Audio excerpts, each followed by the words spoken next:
মতো ছোট্ট একটি দুর্নীতিবাজ রাজনীতিবিদ একটা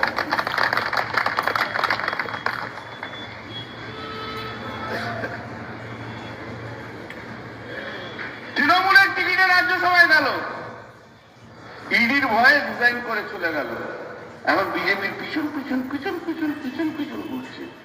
ওরে মিঠুন না, তোমার ডায়লগ বাজিতে কিন্তু পশ্চিমবাংলা ঘুরছে না।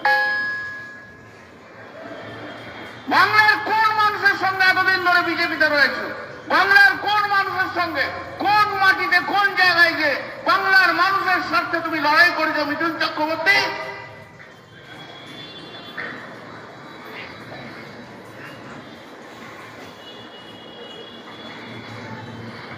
রাজনীতির একটা বড় ভাঁড়ের নাম হচ্ছে মিঠুন চক্রবর্তী, বড় ভাঁড়। এখন দৌড়চ্ছি দৌড়চ্ছি দৌড়চ্ছি, কেন দৌড়চ্ছি জানো? এপ্রিল মাসে রাজ্যসভার ভোট হবে, বিজেপির একটি লোক পাবে, মিঠুন আবার দৌড়চ্ছে। যদি পেয়ে যাই বাবা, তাহলে একটু দৌড়ই না, একটু যাই না ডানকুনির মাটিতে গিয়ে বলি সব হিন্দুরা এক হবে। ডানকুনির মাটি, শ্রীরামপুরের মাটি, ধর্ম নিরপেক্ষতার মাটি। এ মাটি জানে সমস্ত ধর্ম মিলিয়ে কি করে কাজ করতে হবে।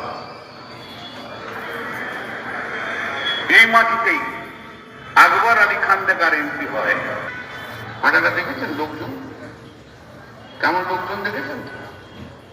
হ্যাঁ, লোকে দেখেছেন তো? আমি তো কালকেই বলেছি, কি অমিত শাহ দেখছেন লোকজন কেমন হয়েছে দেখছেন?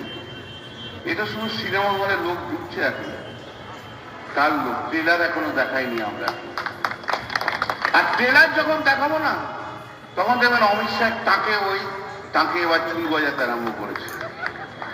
অমিত শাহ তাকে চুল গজাতে আরম্ভ করেছে। আর সিনেমা যখন শেষ হবে, তখন দেখবেন নরেন্দ্র মোদী আর অমিত শাহ মাটিতে শুয়েছে। কিতনা হুয়া রে অমিত?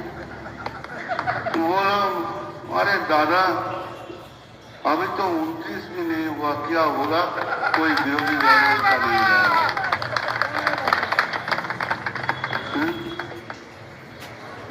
आवाज चुकी चिंका, आवाज चुकी कितने बोला जाए चूठाट, आवाज चुकी कितने चूठाट बोला दीजिए। आवाज देखना, आवाज बोलता है, आवाज সেটা লাস্টে বলবো। আপনারা যখন আমাদের পার্টিকে এখানে জিতিয়ে দেবেন, আবার মমতাদি 4 বারে মুখ্যমন্ত্রী হয়ে 250-60টা সিট নিয়ে যখন জিতে আসবো, তখন বলবো আবার চুক্তি সিট। আরে সারা ভারতবর্ষেই যেখানে যায় না কেন, এয়ারপোর্টে নামলেই বা এখানে বলে, যেখানে বলে আরে দাদা आपका वो वाला एक बार सुना दीजिए ना बाबा। না না, এখন না, এখন না, এখন না, এখন এটা শোনার জন্য অপেক্ষা করতে হবে। এপ্রিল পর্যন্ত অপেক্ষা করতে হবে। মমতাদিকে আগে মুখ্যমন্ত্রী করতে হবে। মমতাদি 250টা 260টা নিয়ে আসবে, বাংলায় আবার মমতা বন্দ্যোপাধ্যায় মুখ্যমন্ত্রী হবে। বাংলা আবার প্রগতির পথে হাঁটবে, বাংলা আবার গণতন্ত্রের পথে হাঁটবে। বাংলায় যত যারা ধর্মে বিশ্বাস করে, ধর্মে ধর্মে ভাগ করার চেষ্টা করে, তাদের বিভক্ত করে দেবে এই পশ্চিম বাংলায়। তবেই তো হবে, খেলা হবে ভাই, জোর খেলা। খেলে নাও, এবার থেকে অমিত শাহ তুমি খেলে নাও।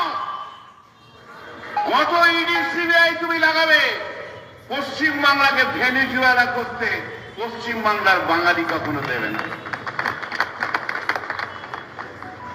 তোমাকে উকড়ে নিয়ে এসে এই পশ্চিম বাংলার মাটিতে, এই বাংলার মাটি, এ বাঙালির মাটি, এই বাঙালিকে, বাংলার মাটিতে বাঙালিকে ওই গুজরাটি নরেন্দ্র মোদী আর গুজরাটি অমিত শাহ তাদের হেলমগুলি হেরলে এই বাংলা চলবে না। বাংলা চলবে, বাংলার মানুষের মনের হৃদয়ে জায়গা করে রয়েছে, তার কথায়, তার নাম হচ্ছে মমতা বন্দ্যোপাধ্যায়।